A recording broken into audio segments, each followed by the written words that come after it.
Can I say so? Hello, hello, hello, hello. Hey, hello. Well, we're gonna start soon. If you don't know, there are drinks, alcoholic, non-alcoholic, soft drinks in the fridge. You happy to help yourself? Just to prepare yourself. And I think in about like 5 minutes we're gonna start the real part. All right? Sorry, that was just announcement. The drinks.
Hello. Hello. Hi. I'm really happy that so many of you are here today for our small, bizarre event, which I don't even know how to explain to people normally. On a first note, the toilet. If you need to go to the toilet, you have to go out, walk down the corridor on the right. If there is a fire, I'm not sure who is fire marshal right now. Chris is fire marshal. So if there is a fire or any kind of emergency, follow this guy. He's qualified to escape, basically. If you need a drink, as I said, there is like a kitchen which has a fridge, and in the fridge there are drinks, so you're happy to help yourself. Not sure what else is to add. I think that's it. My name is Piotr. Piotr nie robisz. I'm a creative technologist, and I run a small creative technology agency called Munchingsquare. And last year, I pitched a project with Laryssa, which is going to come here in a minute, about hybrid events. And today, we want to celebrate the fact that Laryssa made the fantastic research out of the event which happened last year. So besides of that, there is gonna be like 3 really bizarre, odd experimental performances which are trying to merge the VR, AR, AI with the reality. But nevertheless, let me give the mic to Laryssa, because she's basically the most important person here today, probably. Probably. Thanks, Piotr.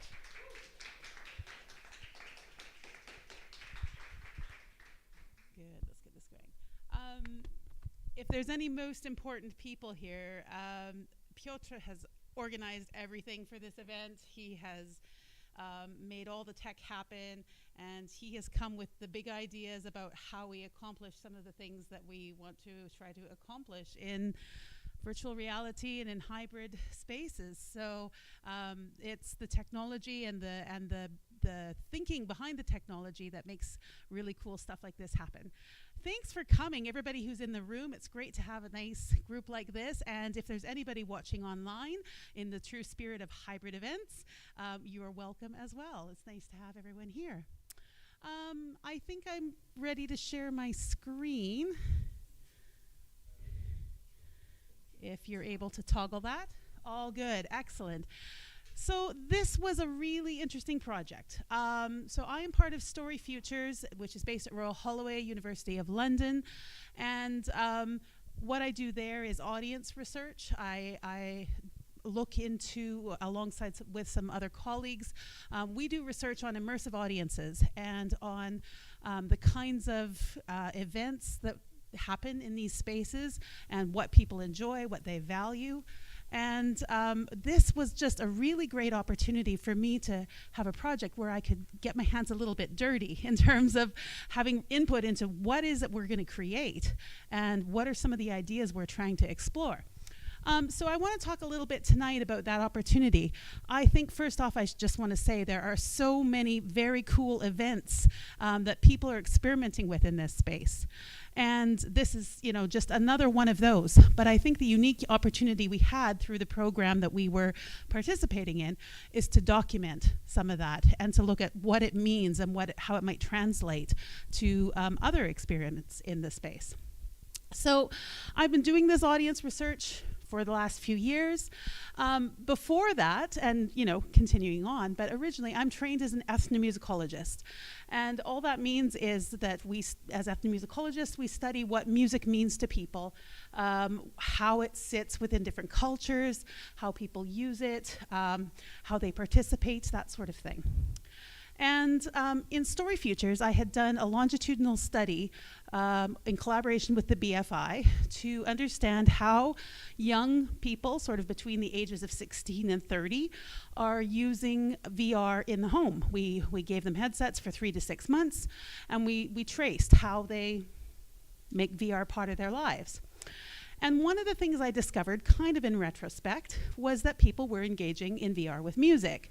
They were using it in some ways to regulate their mood, to escape, to explore. And I learned about the kinds of music events. Subsequently to that, I started digging and learned about some of the music events that were happening in VR. And also more broadly in metaverse spaces. So for example, VR chat, Roblox, Fortnite, things like that. So just to pause for half a moment, I would imagine most everybody in this room is familiar with what I mean when I say the metaverse, but just to make sure, we can think of it as the spatialized internet, the internet in the real world. It's kind of more than what Mark Zuckerberg thinks he wants it to be via Facebook. And it already exists in some way, and it's going to continue to develop, despite the fact that some day people say it's dead and some days people say it's alive. And the idea is that the metaverse is a space where it facilitates interaction between the physical and the virtual worlds, where bodies, objects, environments, and people can interact. And it's not only on browsers, it's also in the real world. So this is a diagram of the reality-virtuality continuum. And what that demonstrates in the middle is that actually in this center space is a mixed reality, where sometimes virtuality can be laid over top of the real world. And you're going to see some of that tonight. In terms of musical performance in the metaverse, there's been a lot of activity and quite a lot of noise. So one example is VR chat. This is, for example, this performance by Jean-Michel Jarre, who's a French electronic composer and producer and performer. VR chat has been a space for amateur performance as well, alongside some other platforms like Second Life and Roblox and Minecraft. But a lot of professional events are really leading in these spaces. And there have also been a number of high-profile concerts you've probably heard of, maybe you were there, such as Marshmello and Travis Scott in Fortnite. And these often claim to draw millions of attendees. How fascinating. But in fact, these concerts have often really been largely pre-recorded. They've had expensive motion capture technology and visual effects, and they've had huge management teams and marketing and development teams behind them. And events in these platforms are therefore often only by invitation. And they feature high-profile artists, which they might like the platform might like to have a brand partnership with. And any motion capture there is largely of limbs and bodies. It's not so much of facial expression. And despite all of the progress that's being made, many live performances have actually kind of been mainly a video live stream or perhaps a digital puppet that's animated by a performer in a mocap suit, which is cool. But in July 2022, Piotr and I were introduced to each other through the StoryFutures Academy Early Career Researcher Bootcamp.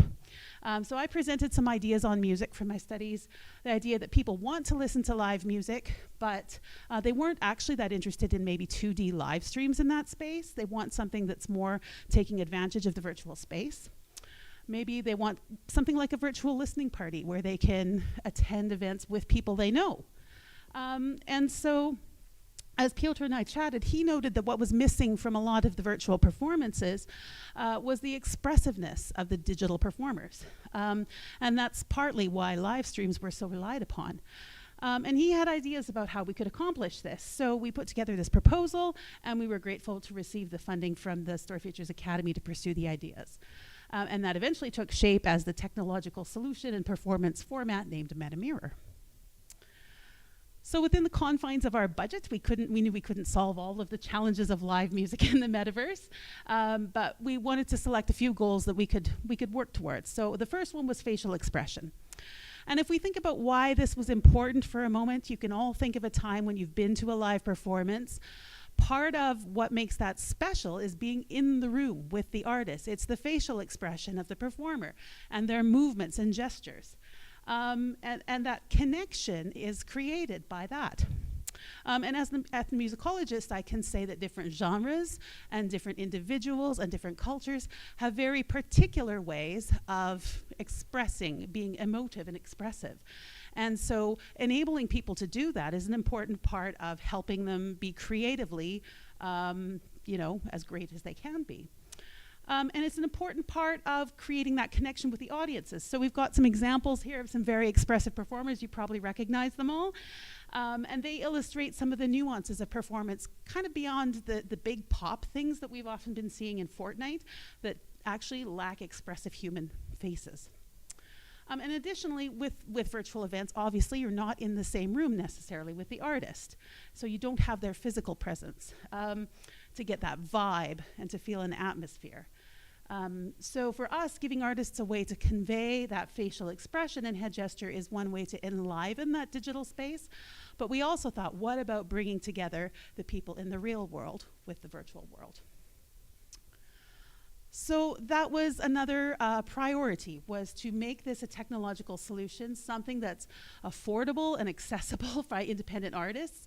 So finding ways for people without $1 million and a team of scores behind them to enter the metaverse. I think everybody who's involved in this project, including the artists, feels that it's really important that the metaverse isn't a space that's just dominated by the big industry players, that it needs diversity of voices and all kinds of genres and all kinds of messages. So a key part of the project was using consumer level technology to create this pipeline. And that's been enabled by some of the key recent developments from Apple.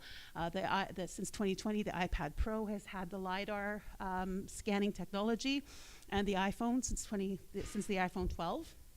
And they may not be the cheapest mobile devices on the market, but they're still cheaper than expensive mocap tech and infrared cameras and studio time and all the rest. So the system captures this the expressive points on the performer's face, and Piotr has figured out how to map that onto the avatar in a virtual space, and then that avatar, as you're going to see, is set on a stage.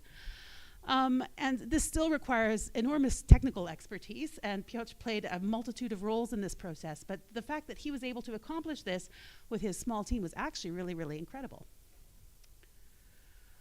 And the third goal was to create a way for audiences to attend this event without a lot of barriers. So platforms like VR Chat and Roblox, etc., they require people to create accounts, to create avatars, to know how to navigate in the game, etc.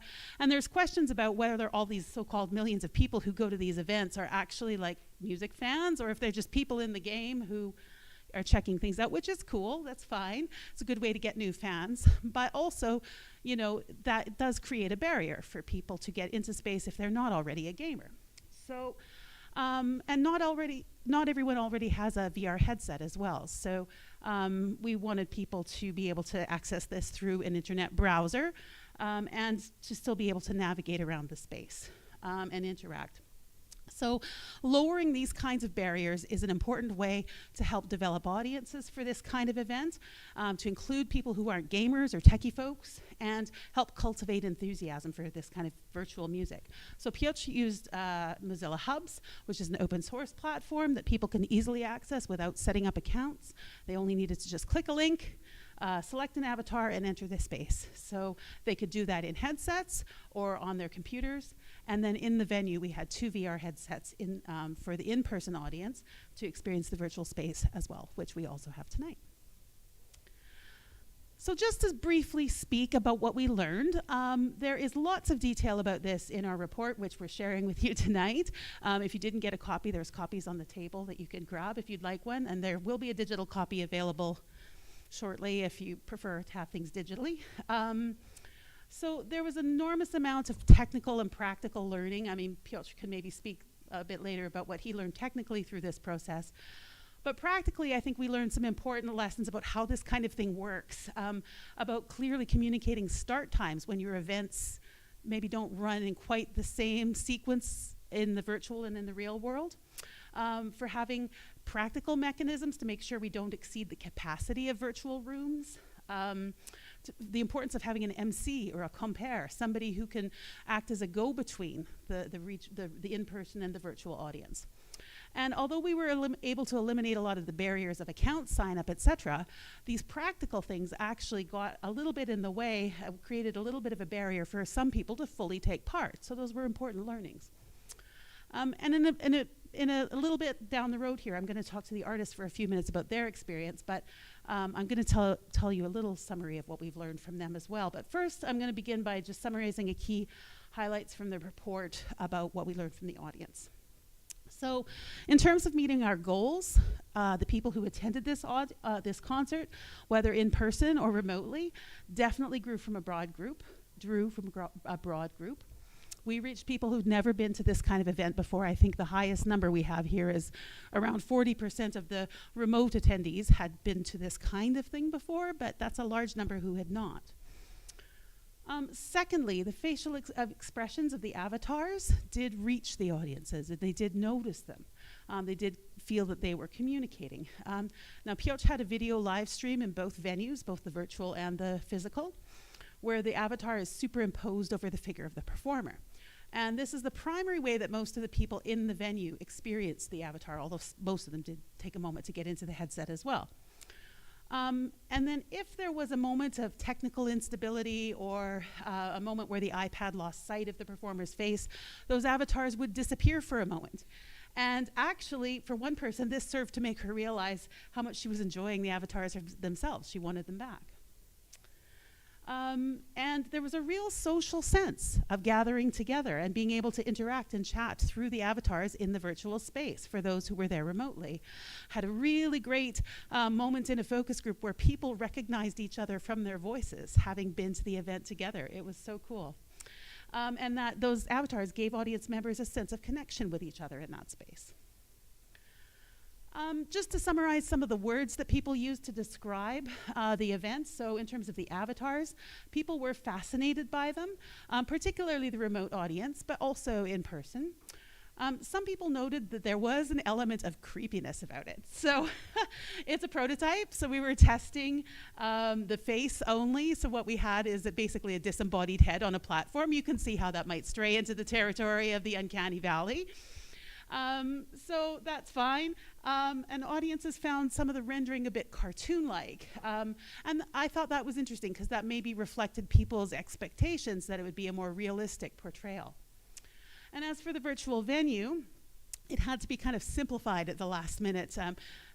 Piotr and I were just having a chat about how using all these open source things and lots of web technology, they can bring in changes at the last minute, and suddenly you're having to adapt something. So we had a bit of a simplification of the venue at the last minute. So some of the remote attendees found it a bit boring. But interestingly, what they had described a desire for is something that was kind of fantastic, or that could be not something that they couldn't experience in real life. So they wanted to go somewhere imaginary. So that's quite interesting. And there's certainly scenarios where really replicating the space between the physical and the digital worlds could be really useful. It's maybe worth also bearing in mind that people just want to have an extraordinary experience in the virtual world. And just briefly from some of our survey results. So you can see that the experience provoked more curiosity and appetite for future hybrid experiences, particularly among the in-person attendees, more so than the remote. And that's largely because, as I mentioned, we had a few hiccups. And so a number of remote participants had a bit of trouble connecting. But interestingly for both, the experience had really positive impact on their fandom of the audiences that were involved, and of the genres of the performance. So one participant said to us that the avatar really helped him focus, in particular, on the spoken word performance. It wasn't a genre he had a lot of familiar with, wasn't sure he was going to enjoy it, and he felt that his attention was really drawn to it because of the avatar.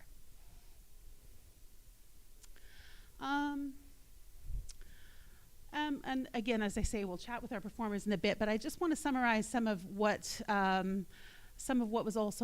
I was also interested in about opportunities and challenges of this type of format for them. So as I mentioned, potential for new fans. I think everybody, there were fabulous performances, and definitely people felt like they were wanting to follow these performers after this experience.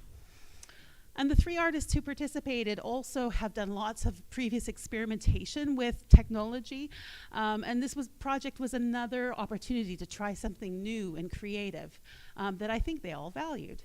And identity turned out to be a huge opportunity of this system for the artists. So they could create identities that they could take on as a mask during the performance, and that could be an opportunity to try to represent something about themselves, or to try to represent something different, try to embody something different, maybe another type of creature or another gender, or it could be something that they could portray creatively and interact with. So there's a lot of detail in the report, if you want to dig in, about the thoughtfulness the artists had about these avatars and how they could represent them and their creative ideals. And certainly conveying emotion was important for the artists. And the audience definitely noticed there were times where they really felt that this facial expression communicated that. So that was super. There were a few challenges. So one challenge is that the system might have gotten a little bit in the way of the usual performance practice. It's, you've already got a lot to do when you're a performer, a lot to think about. And now we're adding in a thing of an iPad in front of you that you have to kind of keep your face in front of and you have to interact with. And so I think there was a lot going on. And so I think that was really good experiential input into what kinds of things we might need to develop in next steps to make it a little more feasible for artists to interact with this kind of technology during performance without it taking up a lot of headspace or being distracting. And I just want to finish this part by pointing out to some of the opportunities for hybrid performance as a bit of a summary of our learnings, and maybe it's a bit small. Hopefully you can see it. So in-person attendees and remote attendees are probably actually looking for different kinds of experiences. And the physical venue and the virtual venue offer different kinds of experiences as well. So for in-person attendees, a hybrid event gives a sense that the experience is bigger than the people in the room. It's a new atmosphere. There are enhanced visual aspects. It's a way to grasp on maybe to new kinds of performance that they might be unfamiliar with, kind of a hook for getting to know new artists. And having VR headsets at the event makes it possible for them to access technology that they might not have at home. Remote attendees have the opportunity to attend an event they might not be able to get to in person, to discover a new artist that maybe they don't know that well and would like to go to, but they don't have to they don't have to have the barriers of ticket prices and unfamiliarity to take that risk to get to know a new artist. And live performance is always an intriguing introduction to a new artist. People can multitask a bit if they need to, so they can balance maybe childcare responsibilities or work responsibilities and still have a concert experience. They can personalize their settings according to the type of experience they want. They can mute people if people are talking to them. They could meet other people at the event. We had one long distance couple who had a date night during the event, and that was kind of cool. And they could have a more social experience maybe than a video live stream would afford them. And as for the hybrid space, where the in-person attendees, the artists, and the remote audiences can all gather together, this acts as a portal between the two worlds, between the two venues. And the face tracking and the interaction add a sense of liveness to that space, to that event where people who aren't there in person wouldn't have a chance to experience that kind of liveness. And it also broadens the experience for the people who are in the venue. So it lets them get a taste of that other world. So I think with further experiments like this and further development, we're going to be able to pursue getting that sense of connection and possibility of communication between in-person and remote audiences, and that can be really interesting. So that's all I'm going to say about that, but I'm happy to chat later if anyone has any questions. And we are going to have a Q&A with our artists in a bit. But if you want to get a hold of me, that's where I'm at. That's Piotr's contact details. And we are going to have a performance, so I'm going to hand back to Piotr for a sec. Yes.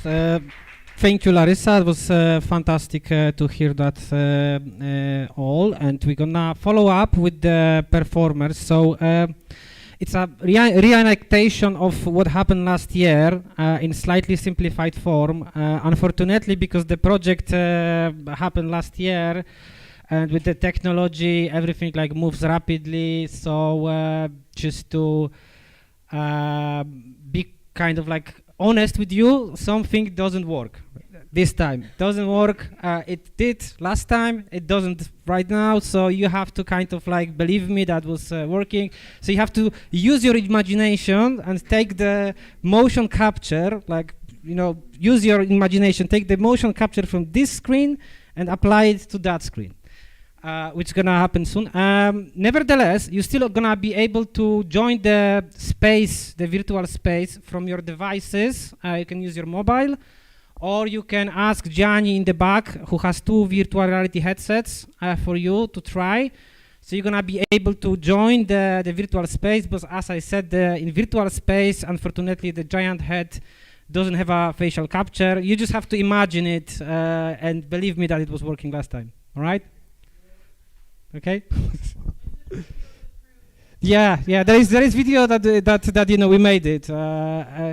And anyway, today, like last year, it was just one technical setup. Today I have like 3. So anyway. By the way, that's Banti. I forgot to say that. She's the legend of Brighton. What else can I say? Like. And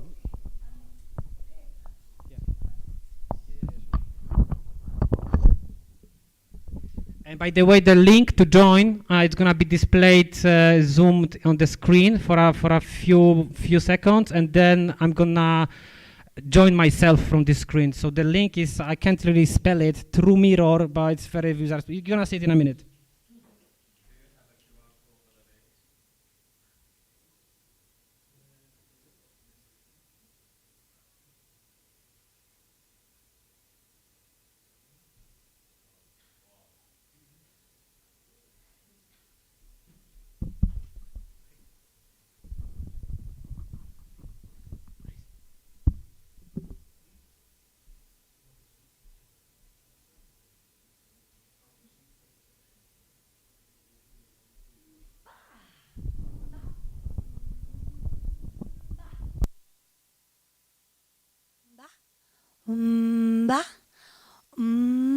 Malo sali male msla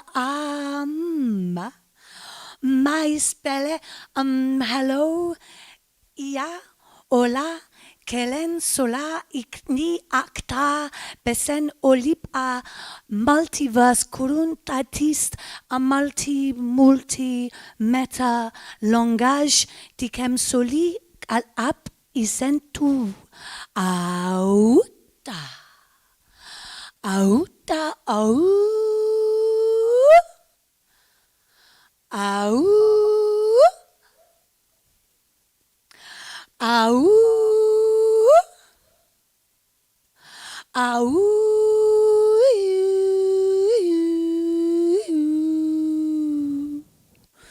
sa sa sa sa sa sa sa sa sa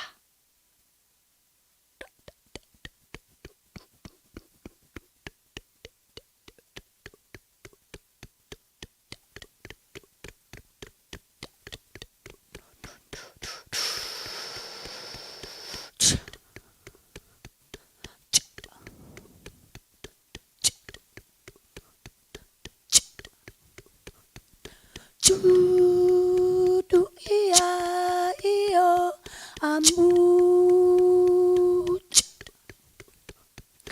den dulu atio walut Cikumai wayu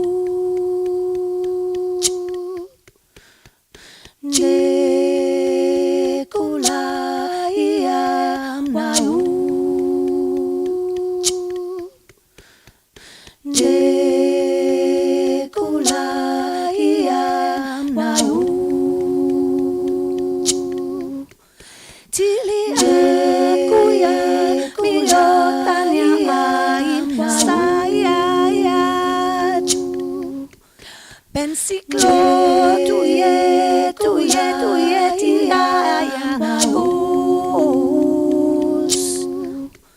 Pililita mikanya tisen iya nagus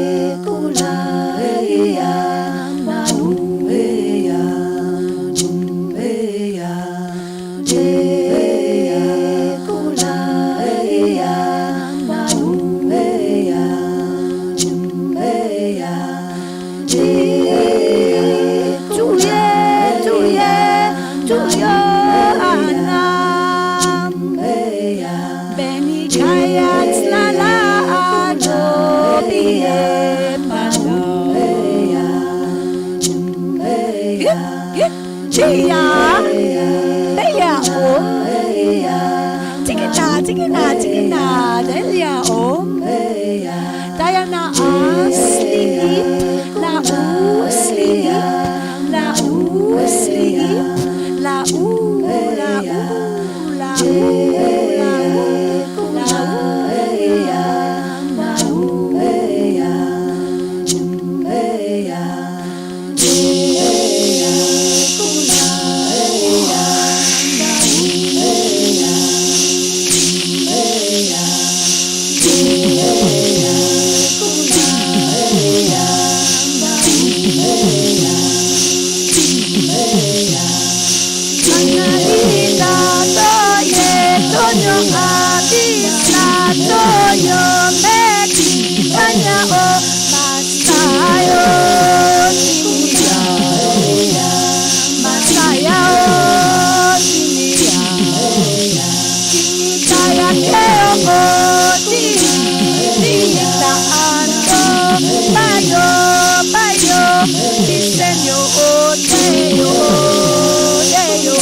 Oh, thank you.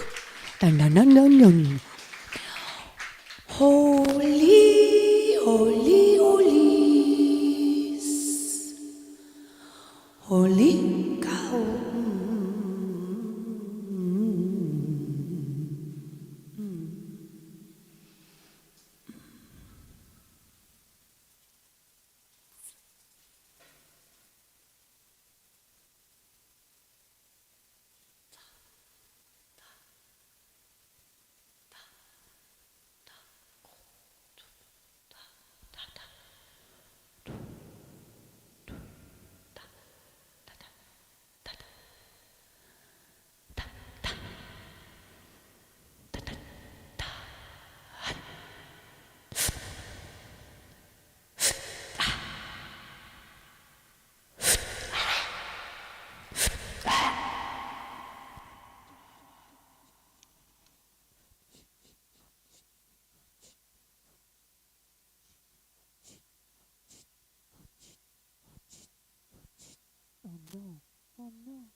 Something's happened again. Something's switched off. Everything's switched off.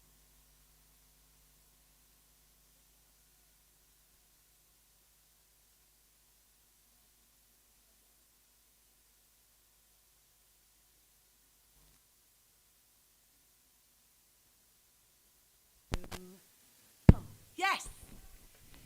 Yes. Yep. Yep. Yep. Yep. Yep. Yep. Yep.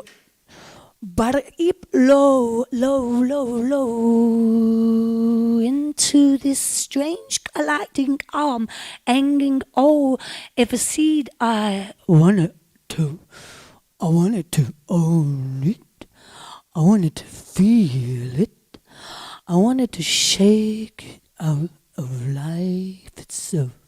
Leave it awake for someone else.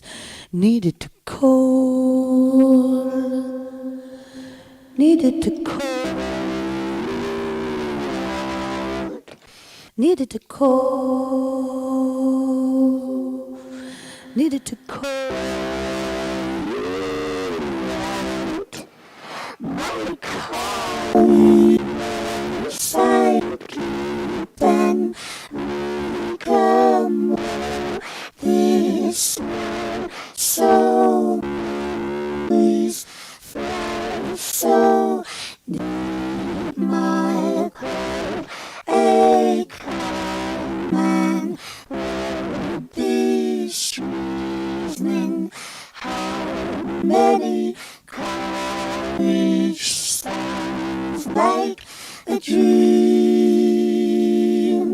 so sweet cold weather become a cease and echo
Corget, Eclair, Maigret, and Baldus shout. This is time, o'clock by your senses, by your senses, by your senses, smell it, sniff it, like it, by your senses, oh, sniff it, love it, child, sniff it, look it, hear it, like it, oh, by your senses, by your senses, by your senses, by your senses, you know, by your senses.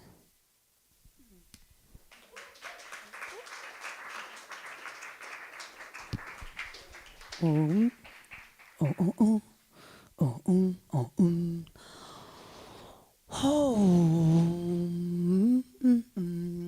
So, that's what we're not saying. I look so pretty, guy.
This white bellow.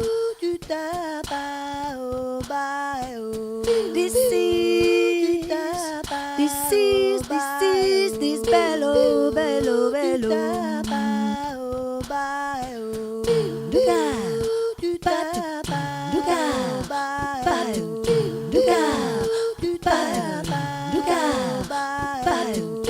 Where is the light?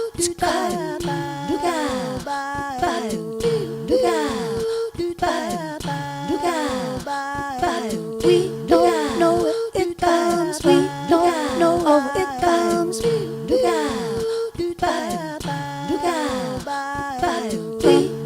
know how it comes. We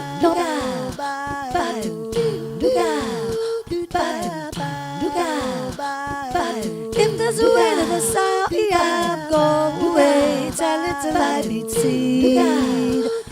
Many ways to breathe. If it's a making of a change, she could be idolized in the shades. By you, by you, by you, by you. We don't know how it we don't know how it we don't know. We don't know.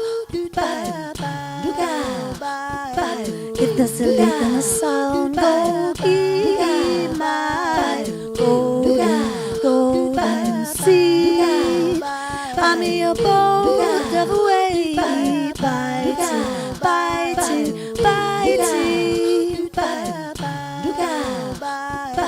We don't know how it comes. We don't know how it comes. We don't know how it comes. We don't know how it comes. We don't know what is kind. We don't know how it comes. We don't know how it comes. We don't know how it comes. We don't know how it comes. We don't know how it comes. We don't know how it comes. We don't know how it comes. No, I can't come. No, I can't come. See, don't know how it comes. Oh, it comes.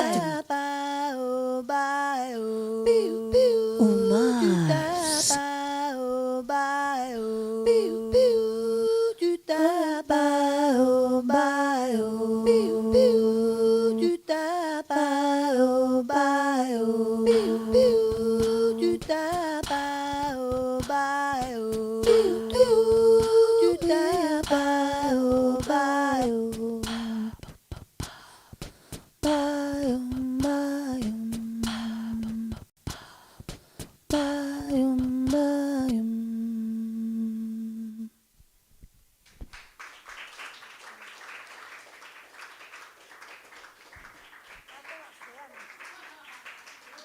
I think that's the end. Thank you very much.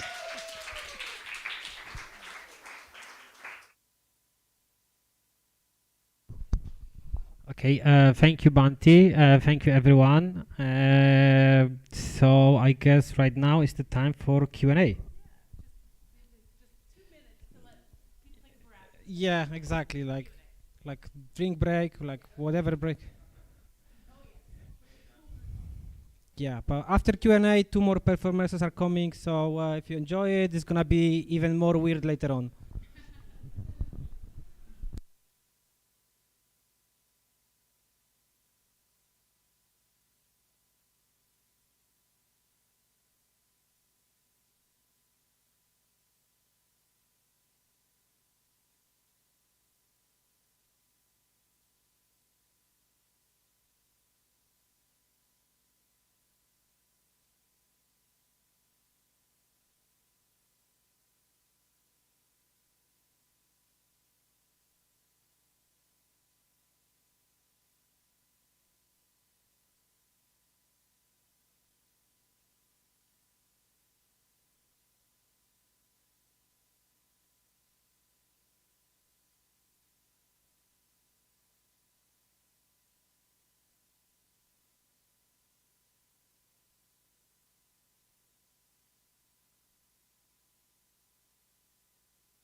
Yeah, so hope you enjoy your break. Right now we're gonna have Q&A with the artist involved in the METAMIRROR project a year ago, because what you seen as this kind of like a presentation with the Bounty performers, that's as well what Miss Yankee did. Today she's gonna do different performers, so the Q&A is gonna be more about like what happened last year. Anyway, I give back the mic to Laryssa. Thanks. Okay, so we wanted to just have a little stretch, but I want to jump into some questions with our great artists who animated the software really that brought it to life. And so we have 2 of the 3 artists tonight that were with us last year. So I just wanted to pick your brains a little bit, and a lot of this is in the report already, but a good chance to hear from you firsthand. In terms of managing something where you have an audience in the room and an audience outside the room, what was that experience like for you guys and for you folks? And how did you manage that? Were you able to think of both audiences? What way did you think about that? I think it was. Was this even on? Yeah. I think I can just turn it up. I think it's been turned down.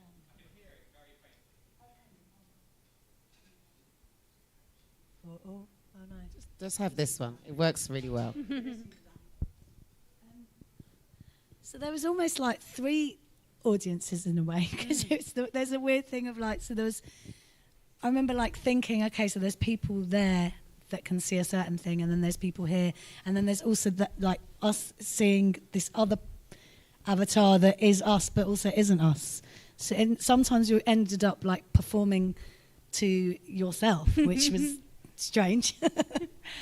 But I really enjoyed I really enjoyed the thought of like, because I couldn't see them, so but I liked knowing that they were there, and that felt, I really enjoyed that experience. To me it didn't feel that unnatural. It sort of felt like the whole thing was quite weird anyway because of the setup, and then it was just kind of an extension of this kind of like disjointed reality. I really enjoyed it. I liked them being there. I loved the weirdness of it, but I forgot about the actual audience that were there, and I found myself really focusing on this kind of multiversal, metaverse, weird space, and I became the character that I was for that performance. I wasn't Miss Yankee. I was that wonderful, weird, giant head, and I really enjoyed it. I think you said an interesting thing about how you felt at one point that it was almost like a division of labor between yourself, the artist, and the avatar who was doing some of the work for you. I thought the avatar did. The avatar, I do like this weird spoken futurism, Afro-futuristic, mythological poetry stuff. It's kind of weird. You'll see a bit of it in a minute. So the avatar's kind of who I always pictured performing some of the poetry that I performed, if that makes sense. So I felt more comfortable with the avatar than myself. I really liked it. Cool. So let's talk about avatars for a minute. And you had some interesting things to say about like the creation of your avatars and that process of creating your avatars. I wonder if you could talk about that at all. I was really particular. I was a pain in the ass. I know. I was. But it didn't. I found like the features went like too far Afrocentric at first. And I was like, okay, well my skin's not that dark. We need to take a bit of melanin out. And my nose is not that wide. So can we just get the nose? It was quite important to me that it reflected my actual phenotype properly. And then like I've got this tribal one, and I really wanted it to reflect some of the symbolism from my country of heritage, which is Ghana. And it did. In the end, it was great, but there were a couple of markings that I was like, oh, no, that doesn't feel very African. That feels sort of a bit Maori, and it feels a bit appropriation-like I want that off. So I was quite particular about how I translated my heritage and the things that I wanted to in there. But I was surprised at how quickly all of that was amended. I thought it might be harder, because I do find a lot of the tech spaces are very Eurocentric. So I was worried that we wouldn't be able to quickly reflect what I wanted for myself. But that wasn't actually an issue. As much as I was a pain in the ass, it was fixed really quickly. Yeah.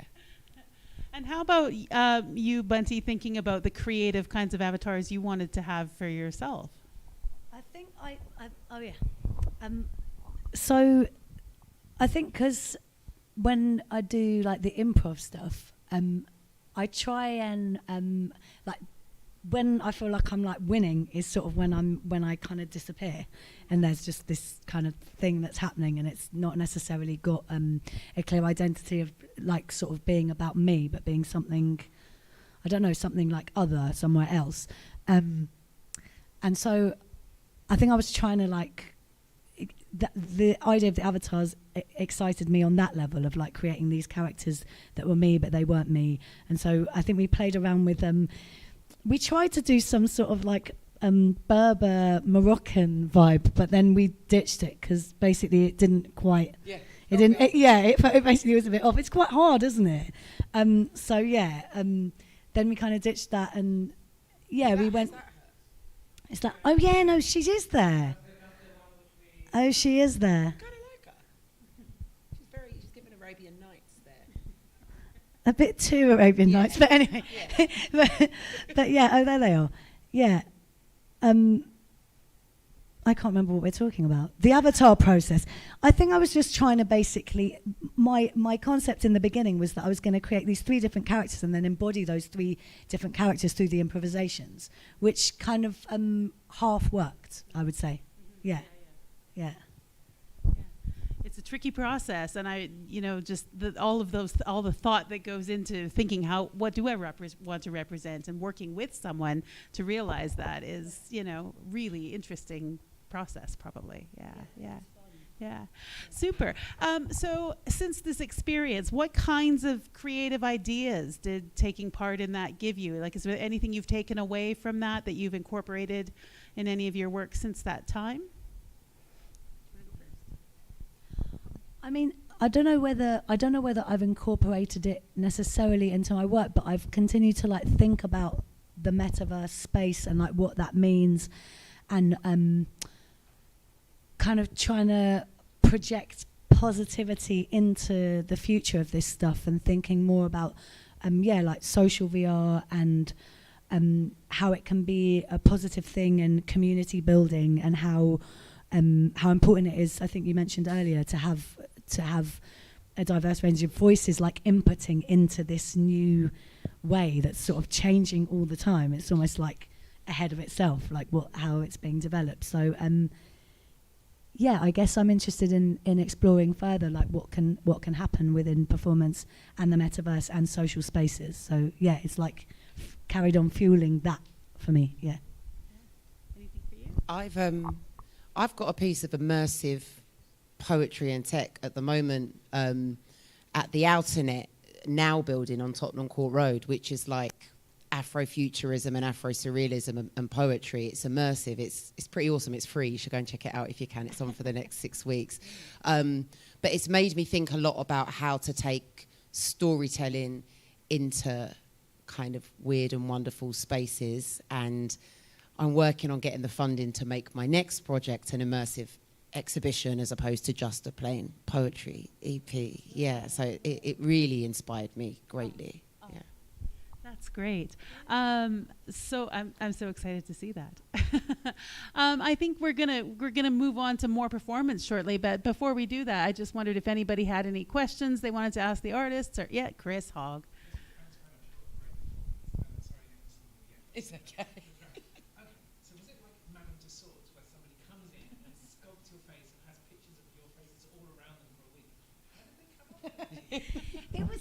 It was a series of conversations with Peter, wasn't it?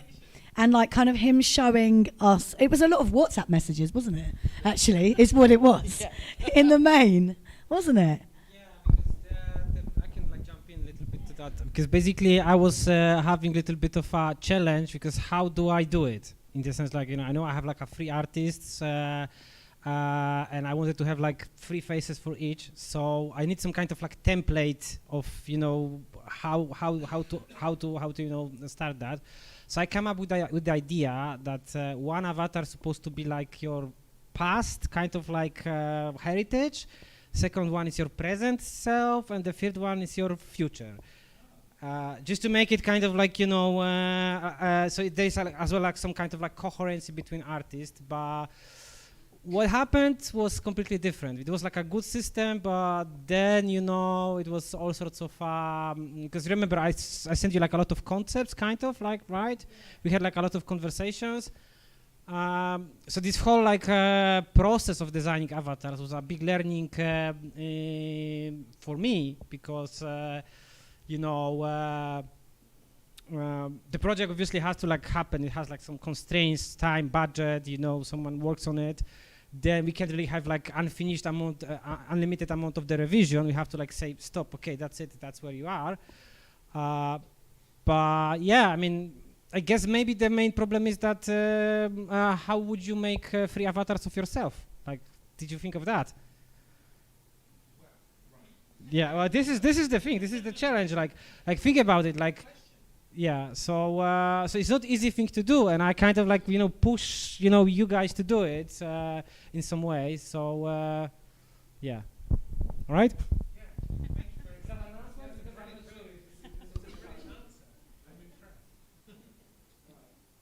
Any other questions?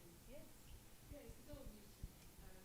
And I was just trying to understand what the picture meant at the beginning when it said that what you were seeing on that screen. We had to imagine it a reflection on that screen. So could you just describe how that might look? Because I'm Yeah. struggling to get.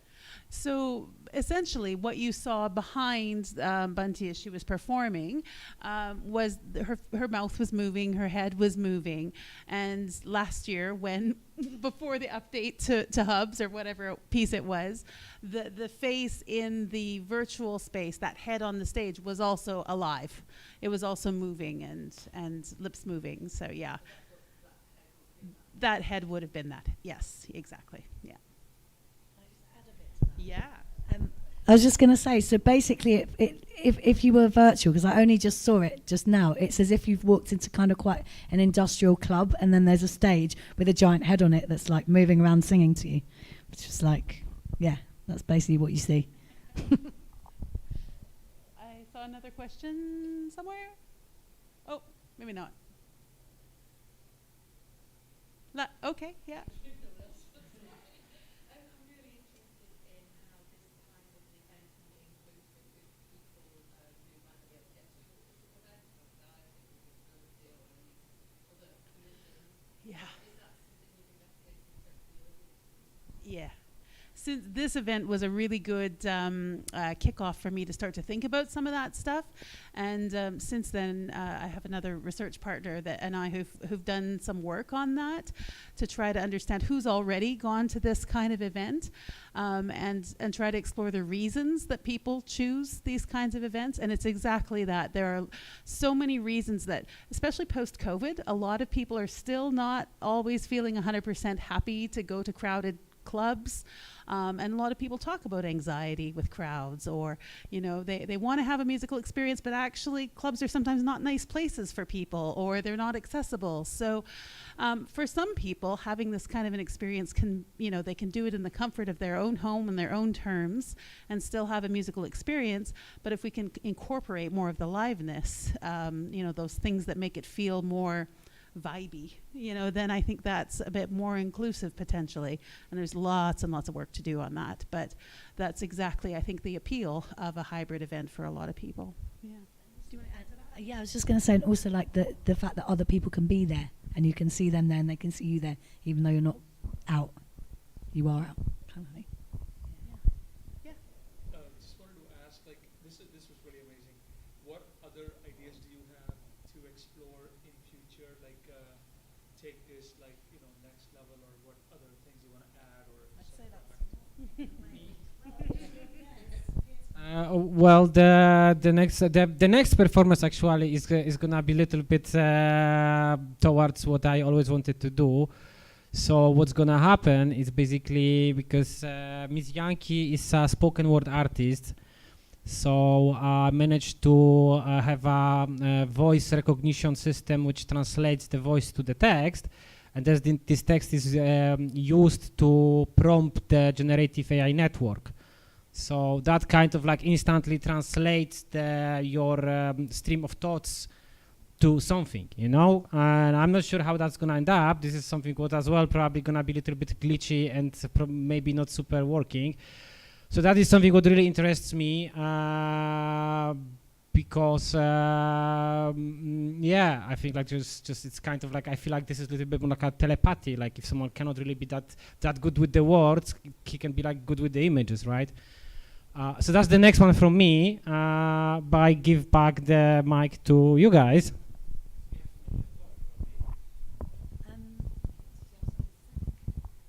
Oh, okay.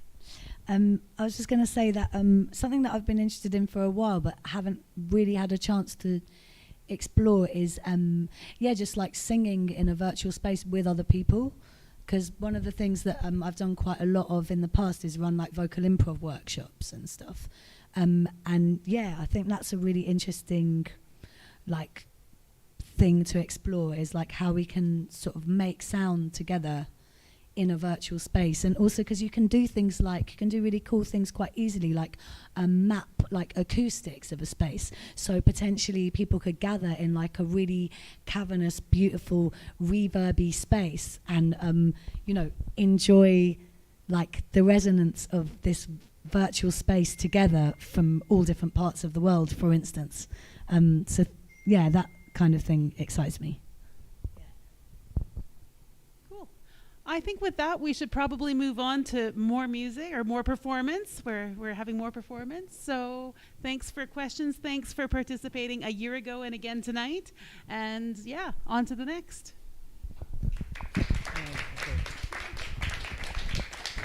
Yeah, I think we need like a little bit, like maybe like 2 minutes just to set up the stage for, or 5, just to set up the stage for Bunty, so you can have another drink or something.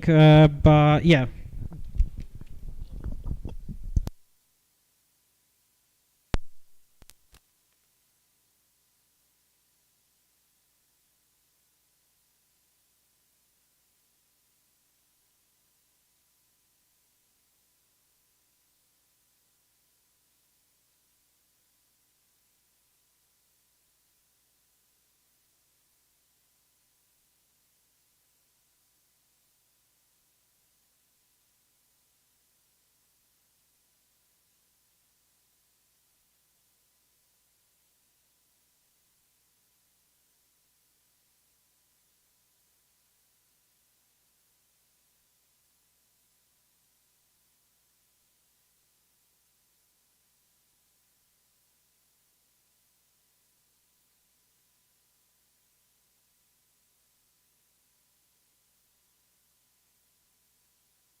Yeah. Peter Piper picked a peck of pickled pepper. Pecker pickle pepper. Pete.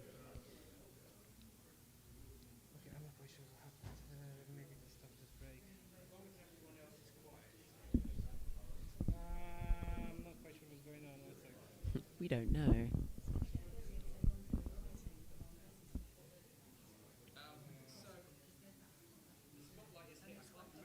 Oh, that's horror. Is it like creating a shadow? Oh, you just can't see anything. Thank you. Okay, let's just wait. Okay, well, so I just go back. Here? Oh, there. Okay, am I in it now? Fuck's sake, Chris. It's fine. Okay, I'm blinded by it. Okay, maybe move that.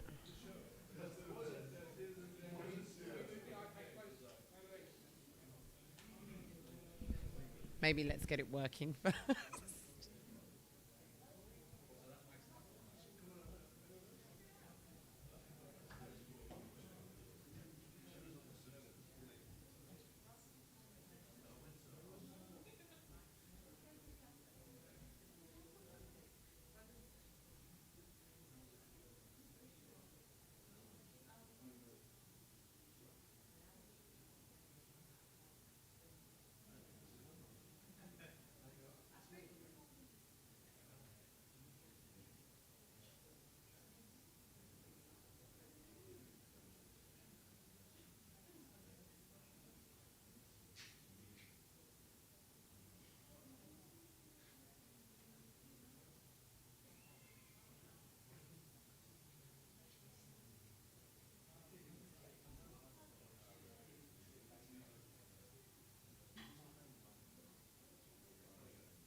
I'm going to be here.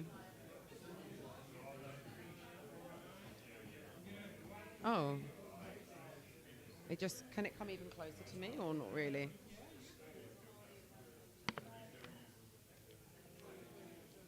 And it's already on one, right?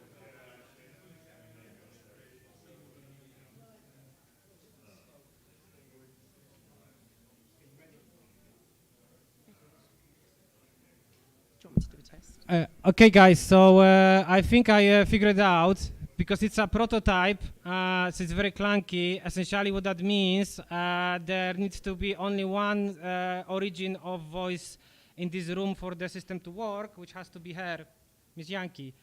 So Such a nice way of telling yeah, everyone so to shut up. basically, if you can be quiet while she performs, otherwise the system is not gonna work. It's work in progress, so it doesn't really. Sorry about that. Okay.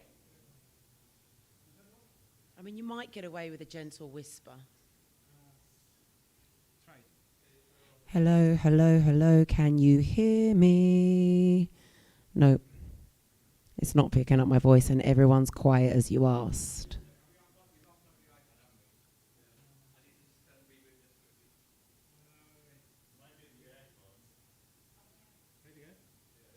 Hello, hello, hello. 1, 2, 3. Hello. No. So I went outside and it worked. And here it doesn't work. Hello. Hello, hello, hello. How close were you to it outside? I was just okay. Wait. 1 second. I did that already. So one last try. Otherwise, we just not to waste time. We're gonna get back to the other thing. Hello. Hello. Come on, talk to me, technology. What if I hold the iPad? Hello, hello.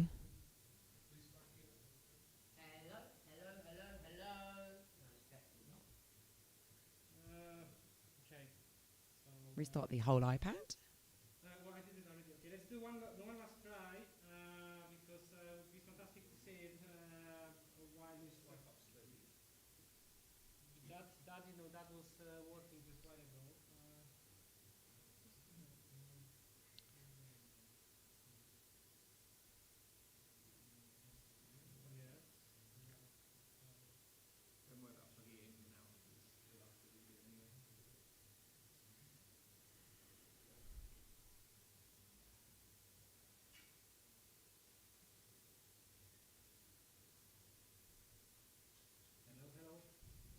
Hello. 1, 2, 3. Hello, hello, hello.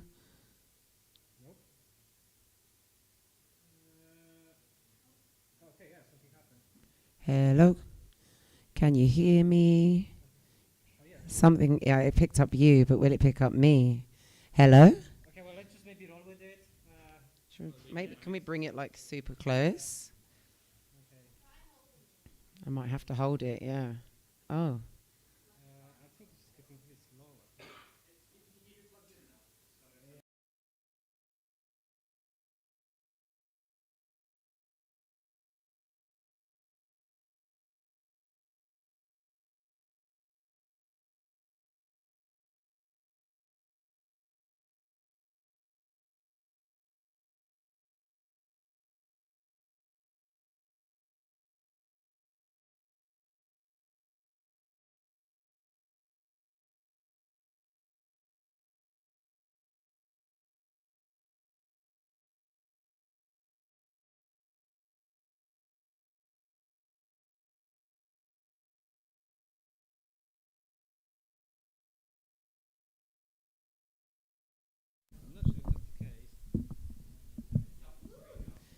Hello? Okay, try it. See what happens. Go for a run. I am more than a machine. My instincts are automatic, machine-like in their habits, mostly human, sometimes animal, far from mechanical. And yes, I can be mean, but I am more than a machine. I am more than a machine. I feel like I want to just pick up the tablet and try it and have it next to me. What's the worst that can happen? Let's try.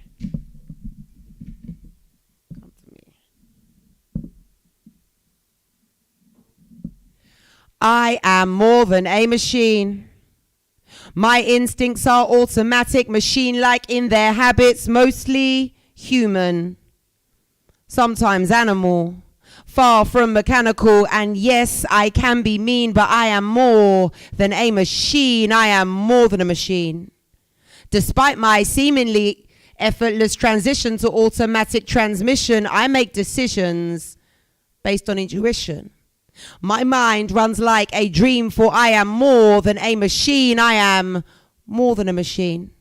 Sure, I've been tripped by those who try to flip my switch and shut down my system. I've been run down, burnt out, laid idle in hibernation. I have suffered failures, breakdowns, and overloads of information, overloads of information, overloads of information.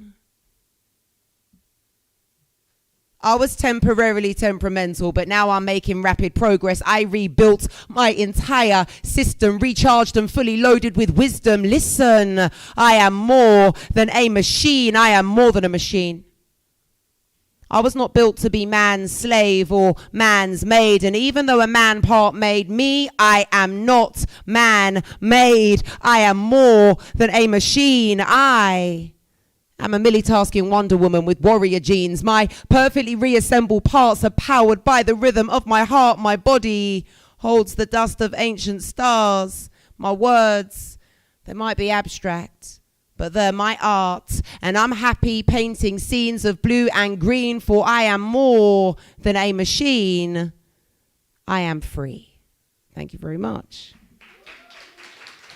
I love that I open with a poem about a machine that doesn't work. And there's a machine that doesn't work. So what to do? Let's scale back to the original art, and I'll try to work with the other thing on the other computer. Okay. And just see. Yeah. Oh, so they'll see my alien self. Should I have it in front of me? How do I change her? You said you wanted to see her, girl, so now you get to see her.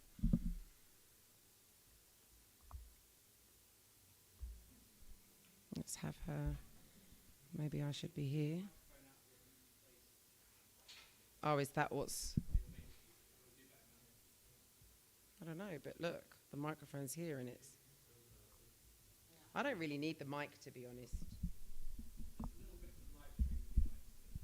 Okay. Okay. Yeah. I will give a language warning on this one. I may be raising my kids on sarcasm and hip hop, but I appreciate you might not. So there's a few swear words in this. Okay, great.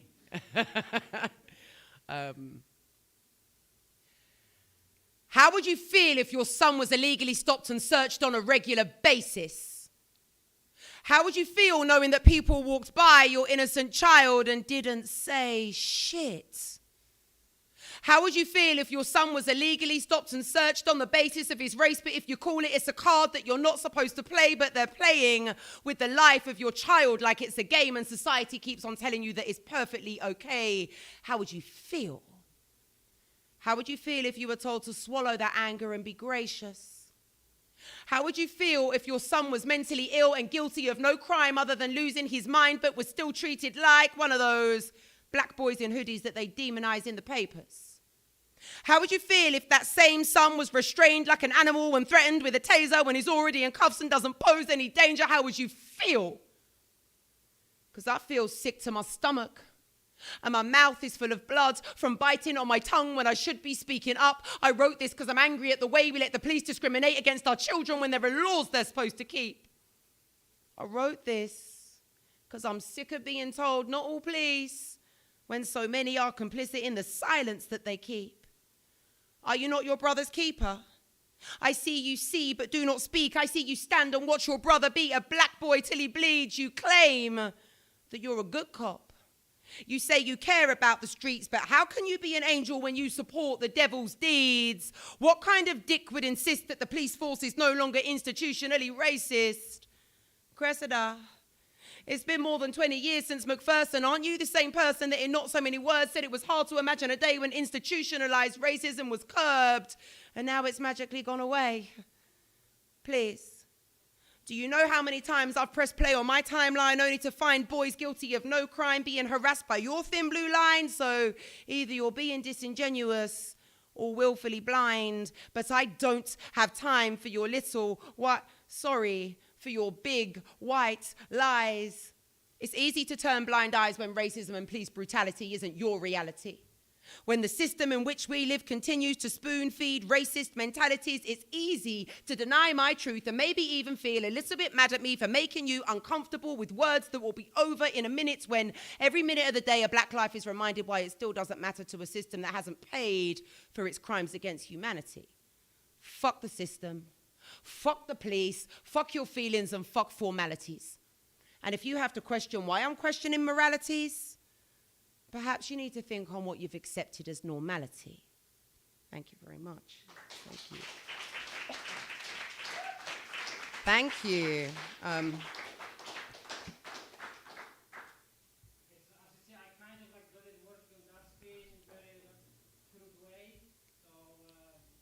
So we might get some. Okay, great. Any list writers in the room? Okay, I know it's not cool, guys, but it's practical, all right? There's nothing wrong with writing a list.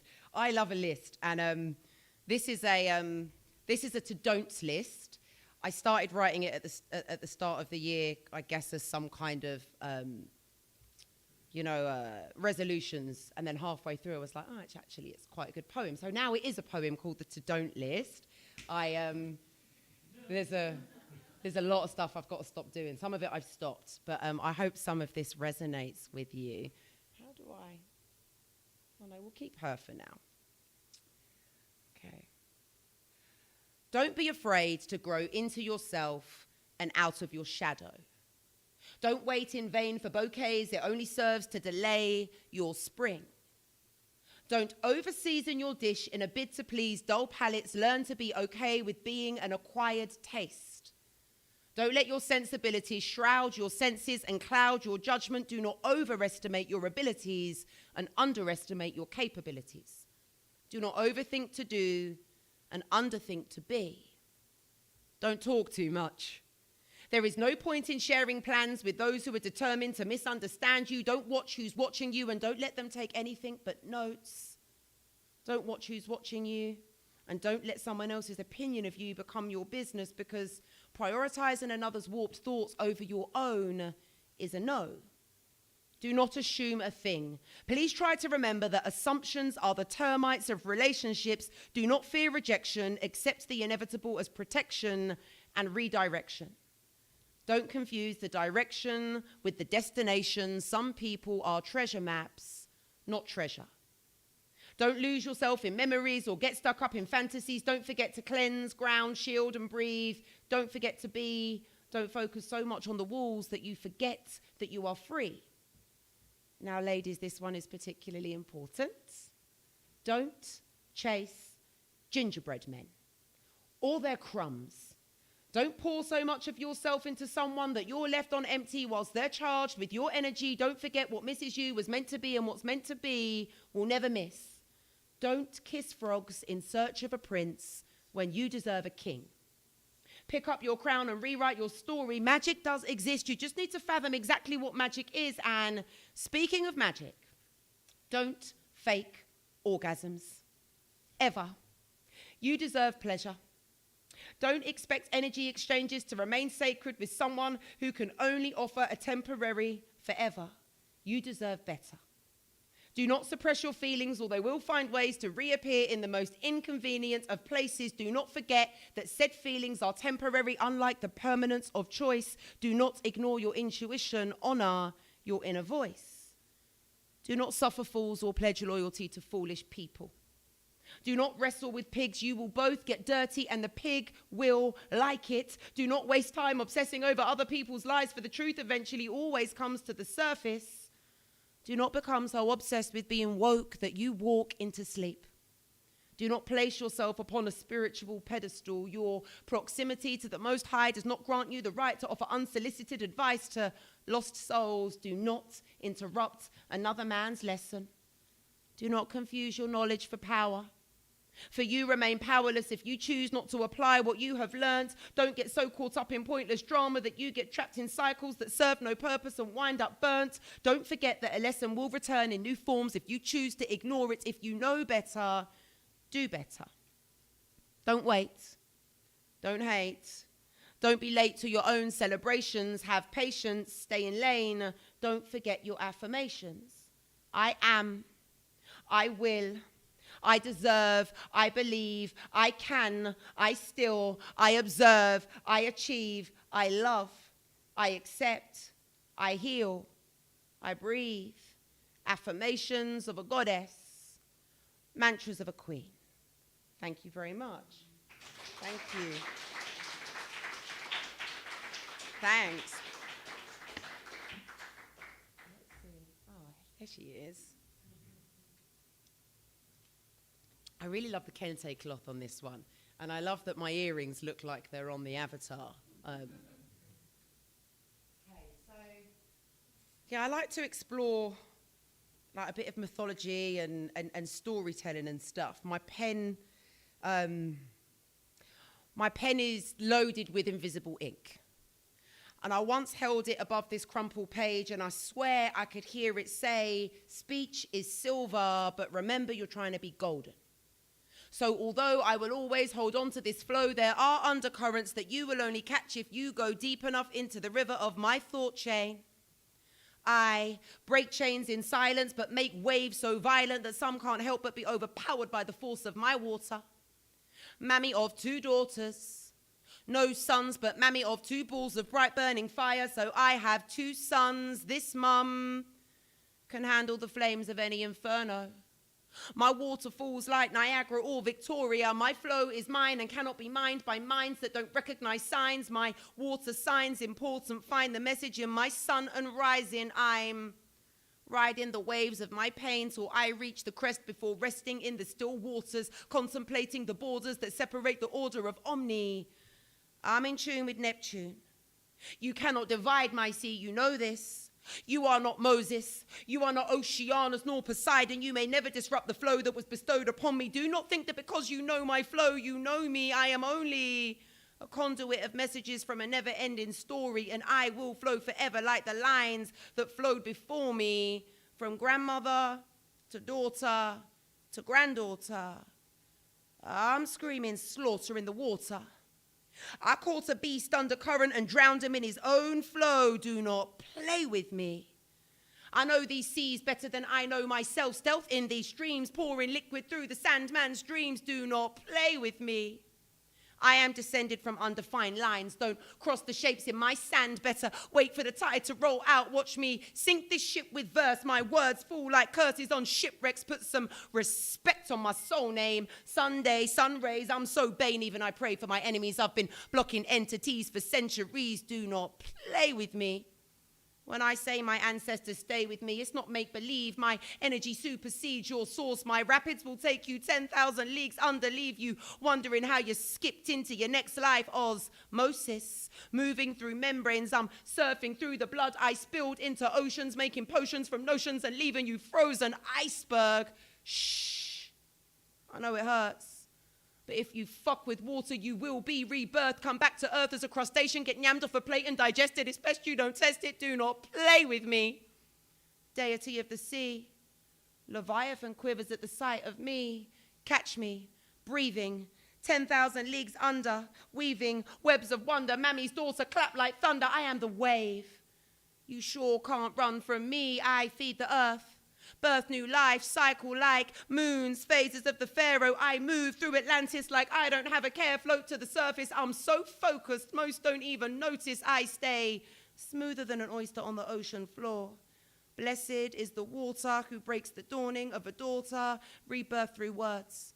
My breaths are tides, in, out, low, high, tides fall, tides rise. I'm always moving. Even when my water's still, I'm still always moving. I stay connected to the movement. And every day I wake, pray, give thanks, and pour feminine libation in celebration of my womb. Water.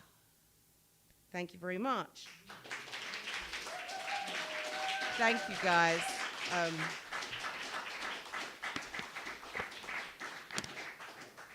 That's quite cool. My avatar's drinking water. Love that. Okay, so I'm going to leave you with one more piece. It is a bit of a like, I'm going to fling a whole load of words at you. And let's see who else I can. Oh, I can't change her. Oh, there she is. I'm going to fling a whole load of words at you. And it's a catch 'em if you can kind of thing. The piece is a little indulgent, but I wrote this piece so that if I ever really forget who I am and what my pen does, I can listen back to it and be like, oh, okay, there she is. Yeah, it's called Quilling and Able. I hope you like it. I am warrior. I am woman. I am poet's tree of life. Watch me duplicate as I plant seeds and water them so steadily you won't believe your eyes. These words are but a slice of my bread. My ink stays heavy like lead but smooth like butterfly with a pen like a knife. Watch me dice up a rhyme samurai. I cut these rhymes so fine, but I am never late. Heavyweight. On point to the decimal is where I stay. Watch me pinpoint where a pin drops, where the word starts and the breast stops. Drop a stanza, spin your head top, make your brain pop and your jaw drop. I cross poetry and rhyme. Lace my ink in time with tides. I'm the new wave. Flow like a new dawn on a new day. I'm the sunlight and the moon rays. I'm a star cloud in a dark place. I'm the tortoise in a hair race. My flows are fabled. I'm quilling and able. Daughter of the water, but I can blaze a trail. Watch my spoken words set sail, parting seas and reading futures. Finding truth behind these sutures, I've stitched myself back up with blunt needles. Been so close to giving in, oh, I've been weak and feeble, but I always find strength in my bloodline. I'm regal. Swift like an eagle soaring over evil. My body is a temple that was destroyed and rebuilt. I have killed and been killed. Come back to life only to be buried alive. 3-inch punched my way out of a sarcophagus and survived the wrath of Hades. Battlegrounds are where I play. See, you don't want this smoke. I am the great hope. My ancestors lived through me and I come from a long line with scores to settle and cycles to break. So you cannot break me or take me away from my quest. I stay blessed. My inner verse is infinite. Past the ever after. Afterlife, these energies, they never die. I'm made of stars. My pen's aligned to ancient tribes. My vibe is off the charts, spitting lines in spoken sequence with these borealis bars. I'm seeking 10s on 10s. Put these pentacles into cups, watch them spilling into cusps. I'm accustomed to astral projection. Visions of a purple prism got me dripping, dropping royal jewels on fools. I jest the jester. Smile like Cheshire. Catching vibes like caterpillars spinning homes for butterflies. What lies beneath shall be above. What flies above shall see below. Hello. Hi. I spy the fifth dimension. Did I mention my attention to the metaphysical is a miracle like metamorphic metamorphosis. I rode in with the tortoises. Now I'ma get to shelling. Expelling light from the inside. I dive into shadows. I seek them out. My demons, I've met them, is deeper now. My feelings, I let them flow. Oh, I go where the love is high vibrations. Now I got that glow. I was in the darkness like Grandad Wilson mining coal, but now I'm back in mine and moving bold. I'm fracking black and mining gold. My bars are fire, my rhymes are cold. I'm north, I'm south, I'm ice, I'm poles. Apart from that, my prose is goals. Find me free writing freely. Channeling thoughts and feelings into spoken streams. These schemes of gleaming light I write might just whet your appetite for something new. Nothing is original. It's true. But watch how my pen moves. I stay writing. I've been putting pen to page since I could translate shape in ink a sage. By way of sacred gifts, I lift rooms with words, deliver sagas in pockets of poetry. My flow knows no bounds. My scribes can be found in towns and star systems alike. I light mics with heavy artillery. Spoken synergy, weaving letters into intricate webs. I'm so blessed, catch flight so high, high life just like Ghana back in the day. Oh, I'm smoother than that sleep after K on a Wednesday. I write with spice. Come like Auntie's pepper, just right. Ain't nothing better than that tingle on your taste buds. Let me season up that bland poetic food with spoken soulful tunes. Watch me catch you and wrap you in spoken silk. Energy of the spider totem, my flow is golden. I'm a Nancy whether my stories make sense to you or not. I will never stop. You can watch my clock, but my ticks don't talk for energy blocks. It's my time now. This here is my purpose. I don't do this for clout.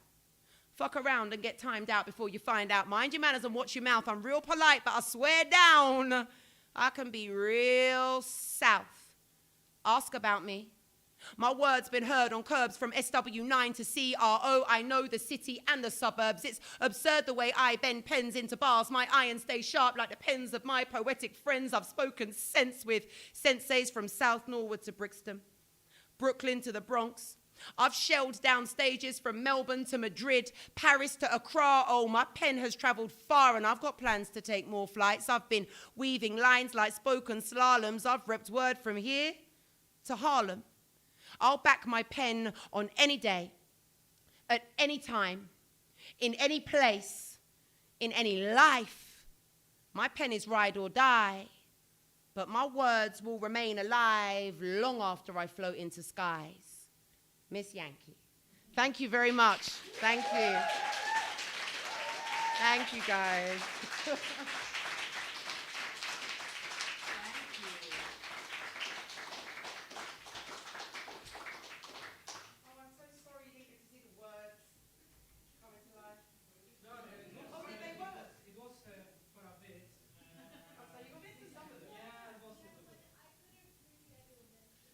All right. Yeah, hope you enjoy it, regardless of the technical problems. Whoa.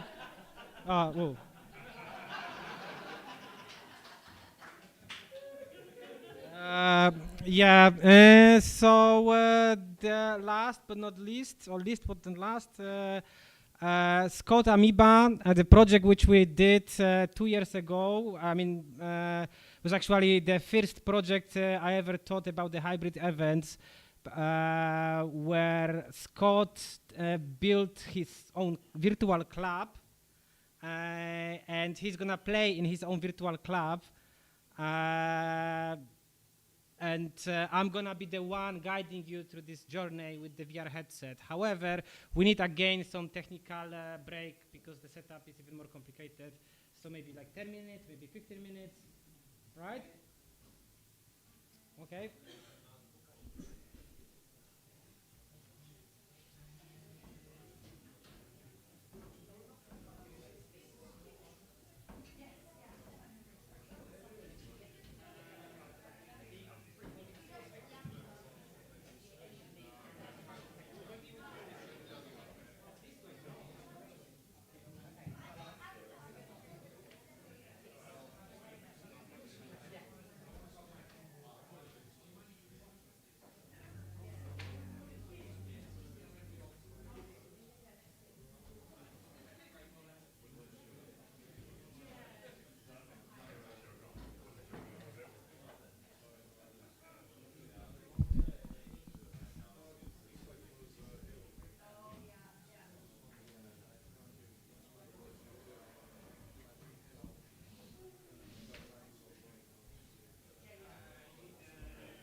VHS cable na the video.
to the projector.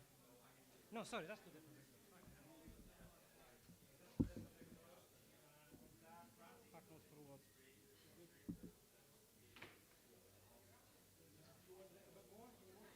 Yeah, wait. So you only want 1 feet? Only one inch, 1 feet? Okay, yeah. What's the other one? The other one goes to me. Okay.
Okay, so while Peter's doing stuff, what you're going to see is a club, I made a club 2016 communities.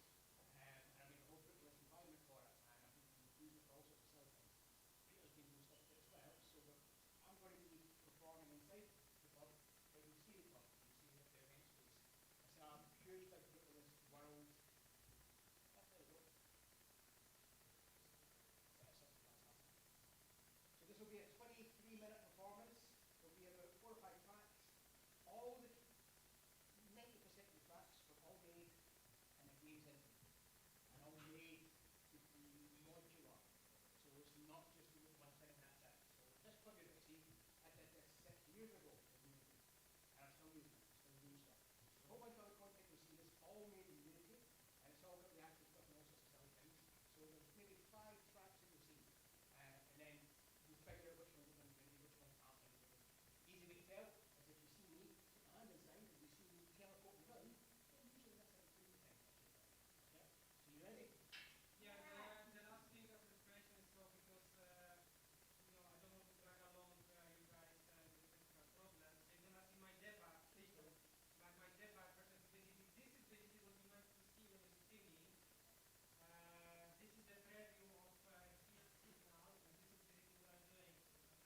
Yeah, thank you everyone for staying. Thanks Scott for playing, and yeah, that's it. So no, it was a little bit silly, like me with this headset, but anyway, anyone wants to say something? Some kind of like, because I was like saying enough. Maybe. Well done. Yes. Okay. Yeah. Woo.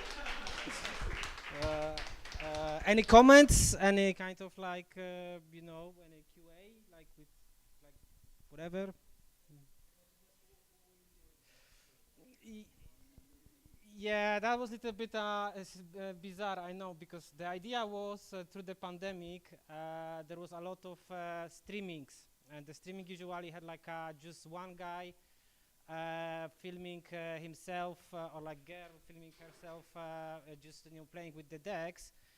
And I found it really kind of like boring. So we came up with this concept that maybe we can improve the streaming by having the immersive environment. What wasn't happening today, because normally the camera feed from the front, which you've seen like on the walls of the club, normally were the visuals from Scott, and as well we had like a 3D camera, so he was there as well in this club. But to be honest, with amount of the technical failures I had today, I just like didn't really want you to guys wait. But basically, idea was and you know the.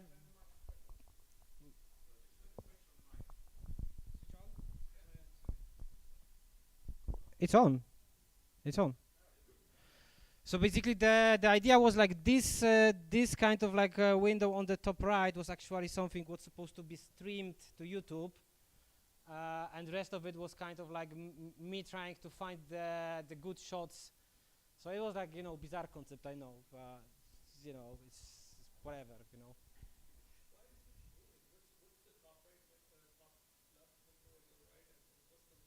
Top left, yeah, because this virtual camera as well, it had some scripts on sometimes, so I could like, you know, by pressing some keys, I could like, you know, make virtual camera to. Yeah. So basically, like you could see that sometimes I had this like a pink rectangle in my hand, so that was actually camera. So basically, yeah, I know it was bizarre, but we never made any money on this. It never kind of like it never kind of like kick off. But nevertheless, was interesting experience, and it was the first thing which actually started me think about like hybrid events, because it was kind of like hybrid in a sense that it was between the real world, virtual world, and the YouTube, which because originally we streamed it to YouTube. So yeah. Anyway, Scott, do you want to say something? No. Okay. All right. Yes, I think that's it. Not sure if we passed bedtime or fuse box. No, we okay. All right. So thanks everyone. Yeah. Wait. That's Julian, my friend. Just to say, next. Hi. Hello. Scotty. Scott. Just a second, sorry. Just to say, next Thursday, here 11 till 3, we've got a free web AR workshop, sponsored by Niantic, who make Pokemon Go and all that kind of stuff. So if anyone's interested, there's just a QR code out in the lobby on the exit if you fancy that.